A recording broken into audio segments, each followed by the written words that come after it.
오셨습니다. 드디어 예수님이 베다니에 도착하셨습니다.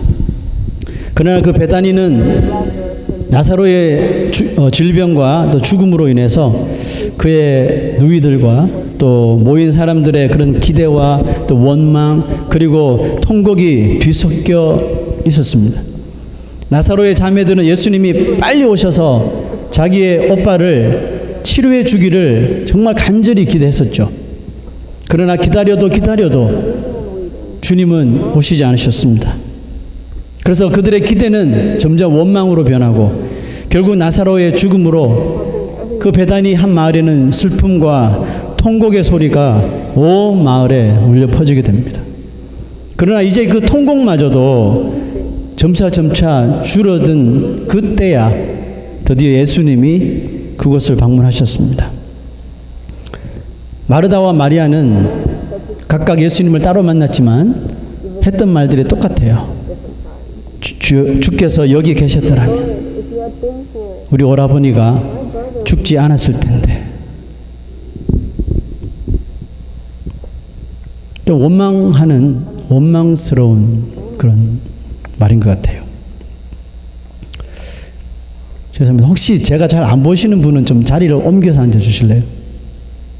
네, 좀 이렇게 움직이셔서 저랑 아이 컨택도 좀 하고, 네, 좀 움직이세요. 부탁합니다. 예수님은 통곡하는 그 마리아와 그곳에 온 유대인들이 우는 것을 보십니다. 그럼 마음이 어땠어요? 몹시 괴로우셨어요. 이 요한복음을 기록했던 요한이 그 당시 예수님의 모습을 이렇게 표현합니다. 33절. 심령에 비통히 여기시고 불쌍히 여기사. 영어로 보면 He was deeply moved in spirit and troubled. 여러분 여기서 심령에 비통히 여기고 불쌍히 여기사, 이 단어 안에는 두 가지 단어가 함께 수록되어 있는데요. 한편으로는 분노심이 있고 한편으로는 동정심이 같이 있습니다. 예수님이 왜 분노하셨을까요? 여러분 분노심은 예수님이 분노하신 것은 그 인간의 죽음에 대한 그런 분노라고 믿습니다. 여러분 우리를 죽게 만드는 죽음의 원인이 뭐예요? 바로 죄죠. 그죠? 죄가 인류에 들어오지 않았다면 이 세상에는 죽음이란 게 없어요. 죽음도 없었을 거예요. 그렇다면 예수님의 분노는 처음 이 세상에 죄를 지었던 아담과 하와 때문에 지금 분노하시는 걸까요? 뭐 사람들 보면 아담과 하와를 막 저주하는 사람도 있더라고요. 그 사람들이 죄만 안 지었으면 우리가. 예수님은 그 사람들 때문에 분노한 게 아니에요. 최초로 인간에게 죄를 조장하고 죄를 짓도록 만든 장본인 누구예요? 악한 마귀 사탄을 향한 분노심을 표출하신 것입니다. 여러분 저는 우리 그리스도인들에게도 이런 죄에 대한 분노가 다 필요하다고 생각해요.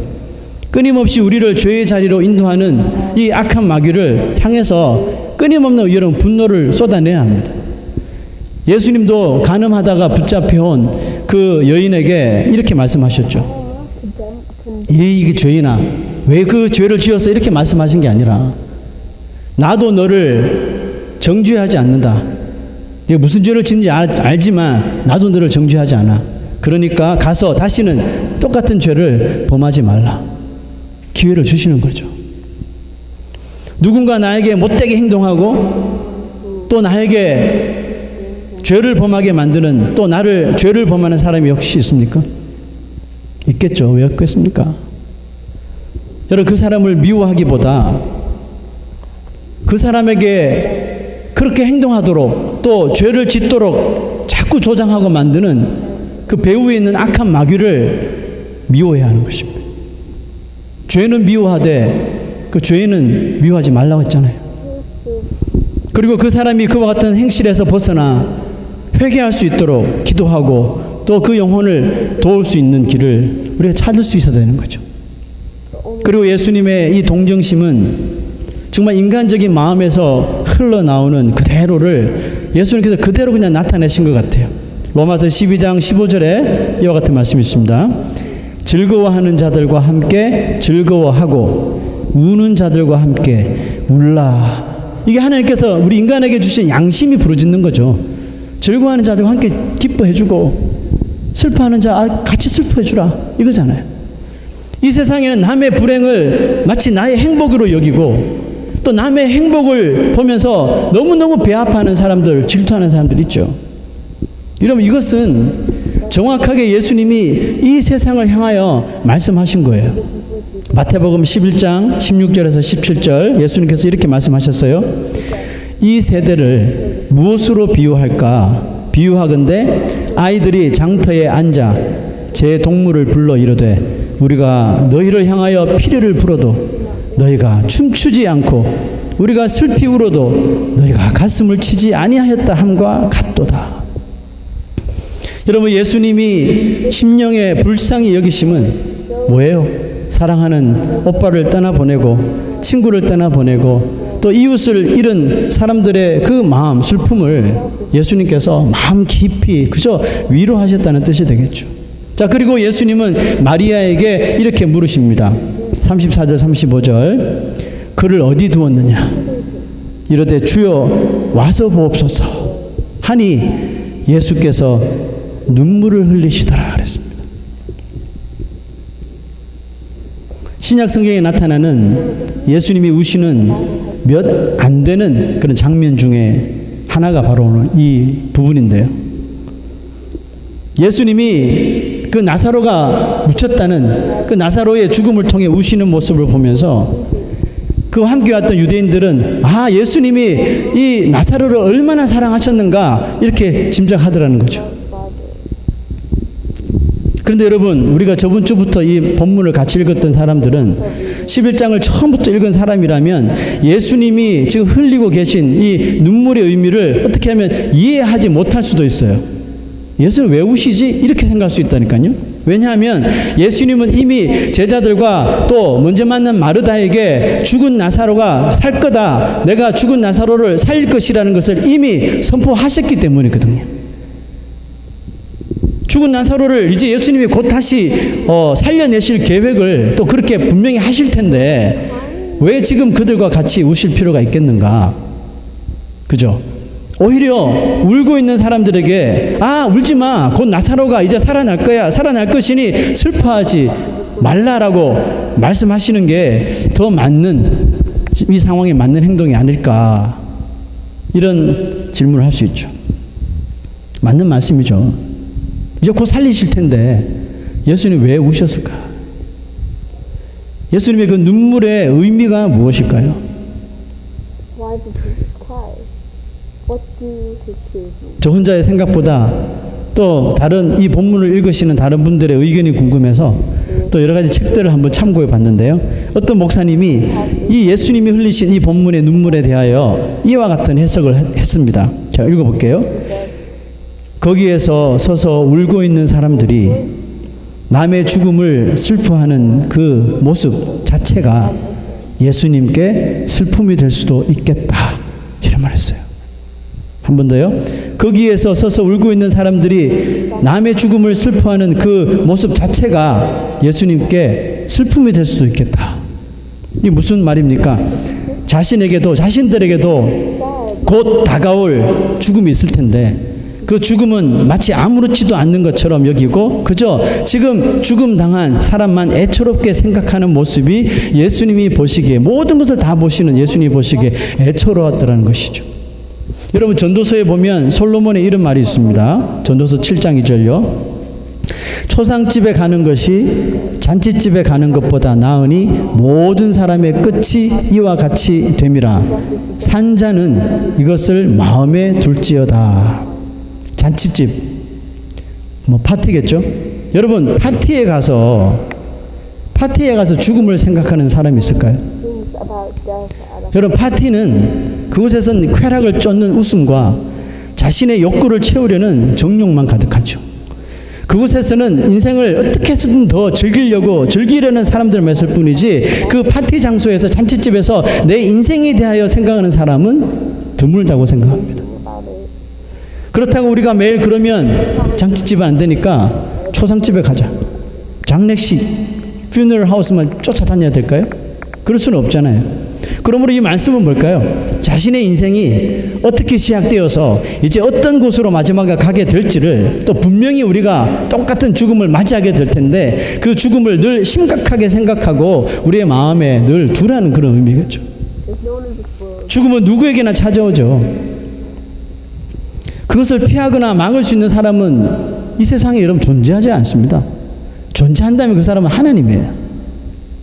우리 인생이 아무리 똑똑하고 아무리 문제들을 다 직접 처리할지 몰라도 여러분 인생에게 찾아오는 이 죽음의 문제에 대해서 확연한 답을 가지고 있지 못합니다.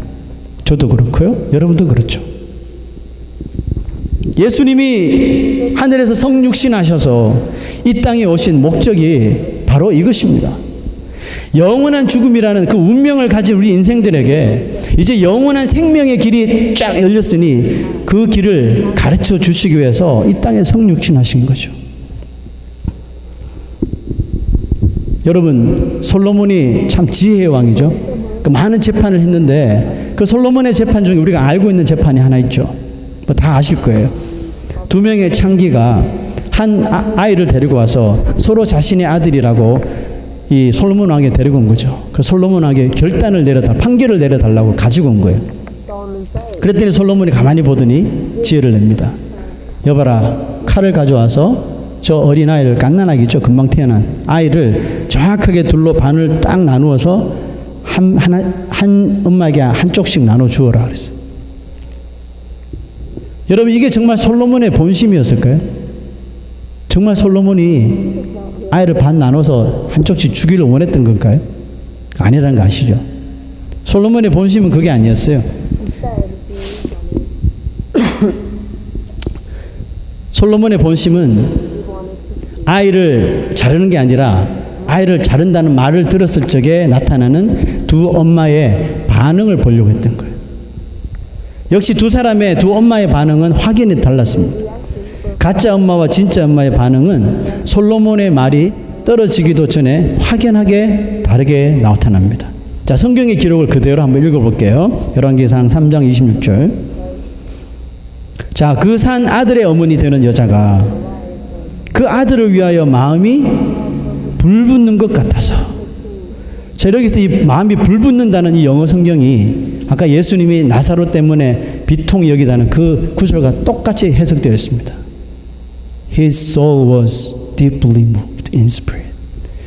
마음이 불붙는 것 같아서 왕께 아뢰되 청하건대 내 주여 산 아이를 그에게 주고 아무쪼록 죽이지 마옵소서 하되 다른 여자는 말하기를 내 것도 되게 말고 저 여자 것도 되게 말고 정확하게 나누게 하라 하는지라. 이미 판결은 난 거예요. 진짜 엄마와 가짜 엄마가 보여주고 있는 가장 큰 여러분 차이점이 뭐라고 생각하십니까? 저는 여기서 이 진짜 엄마와 가짜 엄마가 말하는 고백 중에서 하나가 딱 생각났어요. 그것은 차이점은 생명에 대한 것입니다. 생명.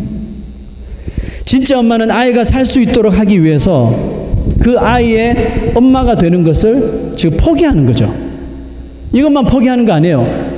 어디 왕 앞에서 이런 거짓말을 하고 그게 탄로난 거라면 죽을 수도 있어요. 감옥에서 죽을 수도 있어요. 그 인생이 끝날 수도 있어요. 근데 이 진짜 엄마는 아이만 살 수 있다면 아이가 살 수 있도록 하기 위해서 이 엄마가 되는 것뿐만 아니라 자기 인생까지 지금 다 포기하고 있는 겁니다. 그 한 생명 때문에. 이것이 바로 진짜 엄마의 사랑이죠. 아이를 위해서 내 생명도 아끼지 않는 것.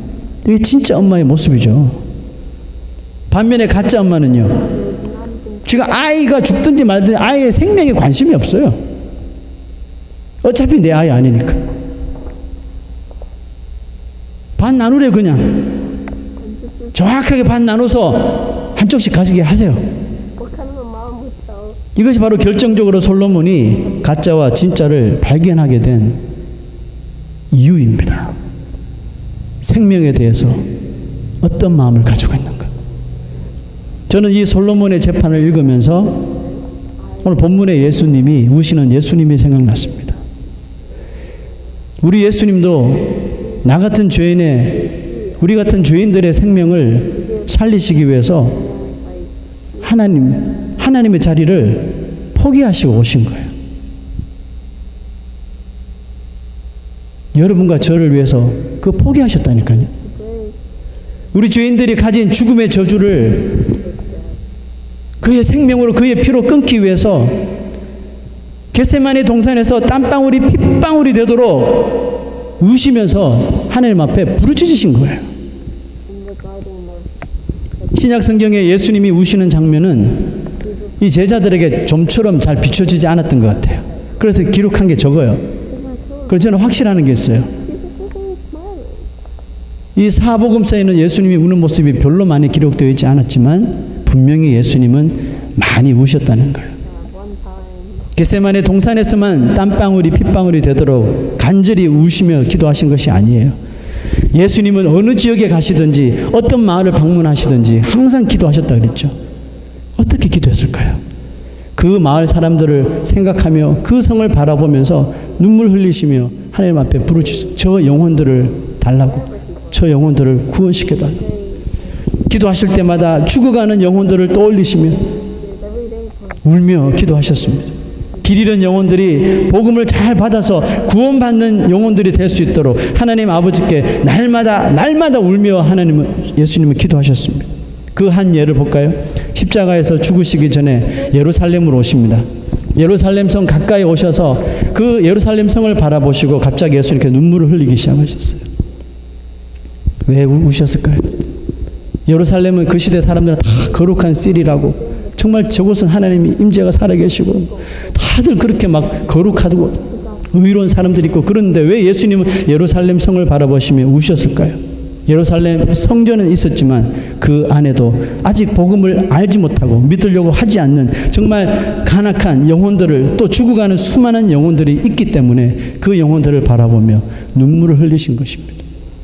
십자가를 지고 가실 때도 고난당하는 자신을 보고 가슴을 치며 쫓아오면서 슬피 우는 여자들이 많았습니다. 그때 예수님이 그들에게 하신 말씀이 있어요. 기억하십니까? 누가복음 23장 28절 봅시다. 나를 위하여 울지 말고 너희와 너희 자녀를 위하여 울라. 누구를 위해 처음에 울으라고요? 자기 자신을 위해서 울으래요. 그리고 자기 자녀, 가족들 다 포함되겠죠. 위해서 울으라는 겁니다. 그렇습니다. 우리가 울어야 할 대상은 자기 자신이 자기 자신을 위해서 우셔야 돼요. 날마다 영혼이 메마르고 피폐하여서 불순종하면서 죄에 빠져 사는 우리 인생, 나 자신을 좀 보면서 우셔야 돼요. 나의 자녀들을 위해서 우셔야 돼요. 나의 배우자를 위해서 우셔야 돼요. 나의 부모들을 위해서 우시고 나의 친구들을 위해서, 이웃들을 위해서 우시라니까요. 그게 예수님의 명령이셔요. 특히 우리는, 예수 믿는 사람들은 요나처럼 구원을 받았으면서도 여전히 내가 싫어하는 사람은 싫어합니다. 내가 보기 싫어하는 사람은 여전히 꼴도 보기 싫어하는 우리의 모습 아니에요. 구원 받았음에도 불구하고 여전히 싫은 거는 싫은 거예요. 그런 자신의 모습을 보면서 좀 울으란 말이에요. 요나 선지자는 하나님의 말씀에 불순종해서 바다에 던지고 그것도 모자라 물고기 뱃속에, 큰 물고기 뱃속에까지 들어갑니다. 죽은 거죠. 그죠? 죽은 거예요. 그런데 그곳에서 구사일생하면서 회개를 합니다. 하나님 앞에. 회개하여서 다시 물고기 뱃속에서 나오는 기적을 경험하고 또 주님께서 주신 사명을 감당한 사람이죠. 그렇게도 싫어하던 니느웨 백성들에게 갑니다. 가서 하나님께서 말씀하신 대로 그 말씀을, 경고를 선포를 하죠. 회개하라. 회개하지 않으면 이 성이 40일 후에 멸망할 것이다. 그리고는 높은 곳에 올라갑니다. 높은 언덕에 올라가서 갑자기 그곳에 자리를 펴고 앉습니다. 왜 그랬을까요? 자, 이제 그 땅이, 이 니느웨 땅이 어떻게 멸망하는지 한번 보자. 그걸 보고 싶어서 언덕에 올라가서 자리에 앉은 겁니다. 여러분, 참으로 요나의 모습이 참 기가 막히지 않습니까? 물고기 뱃속에 들어갔을 때 그때만 해도 요나는 어떻게 했어요? 물고기 뱃속에서 하나님 앞에 막 빌었죠. 살려달라고, 죄인이다고, 용서해달라고, 이 지옥 같은 곳에서 나가게 해달라고 막 울며 불며 기도했던 사람입니다. 기적적으로 그곳에서 구원함을 받은 요나가 니느웨 땅에 와서 회개하라고 선포를 합니다. 거기까지 좋았어요. 그러나 안타깝게도 아직도 요나의 마음속에는 그 니느웨 민족을 불쌍히 여기는 마음이 없습니다.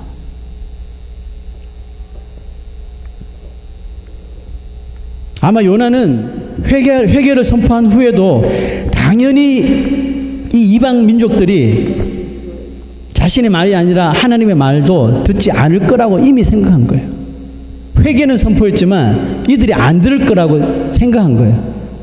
그래서 언덕에 올라간 거예요. 분명히 저 사람들은 안 들을 거니까 이제 멸망할 거야. 멸망하는 꼴을 한번 보자 하고 언덕에 올라간 거예요. 하나님이 요나를 보니 얼마나 한심한지 몰라요. 하나님은 내심 요나가 언덕에 올라가는 것을 보고 와, 회개를 선포하고 이제 저 언덕에 올라가서 이 불쌍한 니느웨 성을 바라보면서 눈물 흘리며 그들을 위해서 기도하겠구나, 하나님께서 이렇게 보셨는데 그게 아니었어요. 이 땅이 멸망하는 꼴을 한번 보자 라고 앉아 있었던 거예요. 불과 며칠 전에 물고기 뱃속에서 구원함을 받았던 요나가 그 자기가 싫어한다고 그 하나님께서 회개하라고 선포했던 그 영혼들을 위해서 기도하지 못하고 자, 망하는 걸 한번 보자. 혹시 우리는 요나와 같지 않습니까? 내가 아무리 구원받고 내가 아무리 은혜 받아도 싫은 거 싫은 거야. 꼴 보기 싫은 건 꼴 보기 싫은 거야. 혹시 여러분 이렇게 살고 있지 않습니까? 실망하신 하나님께서 뙤약볕에 앉아있는 요나를 보면서 박넝쿨을 만드십니다. 넝쿨을 가지고 영적으로 요나를 다시 한번 가르치시는데요. 갑자기 박넝쿨이 막 자라니까 그 큰 잎사귀 때문에 햇볕도 가리고 아주 좋은 거야. 아, 살겠다. 이곳이 천국이야. 라고 멸망당하는 거 보기 참 좋은 시츄에이션이야. 뭐 이러면서요. 그런데 갑자기 하나님께서 보내신 벌레가 나타나서 시원하게 가려주던 그 박넝쿨을 다 먹어버리는 거예요. 그러다 갑자기 그늘이 없어지죠. 그랬더니 요나는 버럭 화를 내면서 뭐라고 말합니까? 사는 것보다 죽는 게 낫겠다. 방금 죽음에서 살려주셨는데 그 햇볕 내리쬐는 것 때문에 사는 것보다 죽는 게 낫겠다.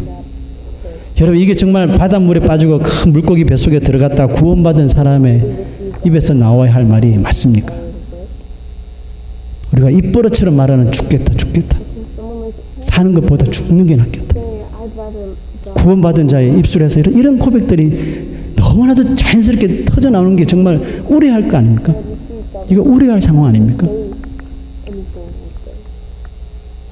하나님은 마지막으로 요나에게 이와 같이 말씀하시고 요나서는 끝납니다. 요나서 4장 10절 11절 보세요. 네가 수고도 아니하였고 재배도 아니하였고 하룻밤에 났다가 하룻밤에 말라버린 이 박넝쿨을 아꼈거든. 하물며 이 큰 성읍 니느웨에는 좌우를 분별하지 못하는 자가 12만여 명이요 가축도 많이 있나니 내가 어찌 아끼지 아니하겠느냐. 왜 하나님 마음을 모르느냐 이거죠. 왜 너는 나의 마음을 모르느냐. 내가 그 물고기 뱃속에서도 군전했는데 왜 아직도 내 마음을 모르느냐. 왜 저 영혼들을 위해서 울지 못하고 기도하지 못하느냐. 이게 마지막 레슨이라고 저는 봅니다. 여러분, 이 세상은 정말 악한 사람들 때문에 사회가 병들고 허구한 날 총소리가 나면서 사람이 죽어가고 병들고 무서워지고 있다고들 하죠. 이 세상은 하나님의 말씀을 알지 못하는 수많은 죄인들 때문에 이 세상에 타락하고 메말라지고 멸망한다고도 생각합니다. 틀린 말은 아니죠. 그러나 그런 현상들보다 여러분 더 심각한 것이 있어요. 그것은 구원을 받았다고 하면서도 요나처럼 죽어가는 영혼들을 위해서 눈물 한 방울 흘리지 않고 오히려 그들을 원수로 여기고 그들이 망하기를 바라는 그리스도인들이 더 문제라고 저는 생각합니다. 세상은 사막처럼 메말라 가고 있죠. 믿는 자들의 마음도 메말라 가고 있고 당연히 마음이 메말르니 눈물도 메마를 수밖에 없겠죠. 성도들에게 구령의 열정은 점점 식어져만 가고 선교 가자 그러면 여행 가는 거 아니에요. 그러고 길거리 나가서 전도 좀 하자 그러면 그런 것을 통해서 전도가 안 된다 그러고 다 그냥 구령에 대한 영혼에 대한 열정이 식어가요. 그리고는 자기 살기 급급한 거예요. 자기 살기 급급한 거예요. 구원받았다고 말하는 사람들조차도. 여러분 이게 솔직한 이 시대 지금 현실이 아닌가요? 우시는 눈물 흘리시는 예수님의 모습이 보이는 것 같습니다. 우리 인생을 우리 정말 영원히 죽을 인생들 저주받아 죽을 수밖에 없는 인생을 살리시려고 그 하늘 보좌를 포기하시고 이 땅에 피조물로 성육신하신 우리 예수님이 이 땅의 교회들과 또 그리스도인들을 바라보면서 여전히 저는 울고 계실 거라고 믿습니다. 여러분과 저의 모습을 보면서 이렇게 살아라고 우리를 위해 생명을 주신 게 아닌데 우리는 여전히 요나처럼 죄인을 미워하고 또 믿지 않는 자들을 멸시하고 혹시 우리가 살아가지 않습니까? 여러분 혹시 악어의 눈물이란 말 들어보신 적 있으세요? 악어의 눈물. 악어가 자기가 사냥한 먹이를 먹을 때 악어는 그 큰 눈에서 눈물을 흘린다고 하죠. 그 악어가 자기가 사냥한 먹이를 먹으면서 눈물이 흐르는 모습을 보고 아 자기가 사냥한 먹이에게 불쌍해서 미안해서 애도하는 눈물인가 보다. 사람들이 그렇게 착각하면서 악어의 눈물이라고 말하는 거죠. 근데 여러분 진짜 악어가 자기가 먹은 동물이 미안해서 동정심에서 우는 눈물입니까? 아니죠. 그래서 이 악어의 눈물이라는 말은 위선적으로 살아갈 때 위선적으로 우리가 울 때 흘리는 그 거짓 눈물을 가리킬 때 악어의 눈물이다 이렇게 말합니다. 우리가 하나님 앞에서 많은 시간 눈물을 흘릴 때도 있는데요. 우리가 하나님 앞에서 흘리는 눈물은 어떤 눈물입니까?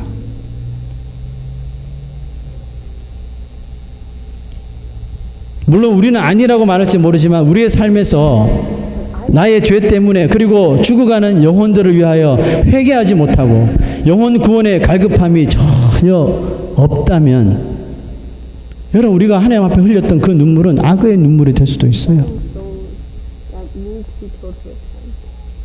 눈물만 흘리고 말씀에 순종도 없고 말씀에 따라 행동하지도 않는 모습 그 악어의 눈물이 될 수도 있거든요. 우리가 울 수 있을 때 좀 많이 울어야 합니다. 여러분 예레미야는 하도 많은 그 사역 중에 많이 울어서 예레미야를 눈물의 선지자라고 부르죠. 하나님의 말씀을 그 남유다 백성들에게 그렇게 선포해도 곧 멸망당한다고 멸망당할 거라고 회개하라고 하나님 말씀으로 돌아오라고 그렇게 하나님의 말씀을 선포했는데도 이 백성들이 눈 하나 깜짝하지 않고 다 죄를 짓고 성전에 와서도 죄를 짓고 집에서도 죄를 짓고 하나님보다 우상을 더 섬겼던 그 남유다 백성들을 바라보면서 이 예레미야 선지자가 할 수 있었던 것이 이제는 하나님 앞에서 우는 것밖에 없었던 거예요. 어디 가나 우는 거예요. 그래서 예레미야 애가까지 있잖아요. 여러분 우리도 좀 많이 울어야 된다고 생각합니다. 여러분 예수님이 비통하여 불쌍히 여기시고 우신 것처럼 우리 그리스도인들도 좀 이 세대를 바라보면서 아니면 나 자신을 좀 바라보면서 좀 눈물 흘려주셔야 돼요. 눈물로 기도하는 부모의 자녀는 망하지 않는다고 하잖아요. 눈물로 자녀를 위해 기도하는 부모 무슨 뜻입니까?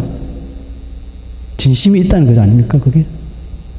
마찬가지로 눈물이 마르지 않는 교회가 하나님의 기쁨이 될 줄로 믿습니다. 마지막으로 요한계시록 7장 17절을 한번 봅시다. 하나님께서 저희 눈에서 모든 눈물을 씻어주실 것임이라. 그렇습니다. 천국에는 아픔도 없고 고통도 없고 천국에는 눈물도 없습니다. 거기에는 기쁨밖에 없습니다. 그러나 우리가 살고 있는 이 땅에는 아직 눈물 없이 살 수가 없는 곳입니다. 주위를 돌아보면 죽을 인생이 다 보이고 세상은 날이 갈수록 어두워져 죄악 가운데로 빠져들어가는데 우리 구원받은 성도들은 한 방울 눈물 흘리지 못하고 각자 자기 살 길이 급급해서 살아가고 있지 않습니까? 성도들의 눈에서 눈물이지 마르지 않도록 여러분 우리가 기도해야 할 줄로 믿습니다. 악의 눈물이 아닌 진실한 정말 예수님의 그 눈물로 죽어가는 영혼들이 하나님께 돌아오도록 쉬지 않고 항상 주님 앞에 간구하고 부르짖는 저와 여러분 되시기를 소망합니다. 하나님 아버지,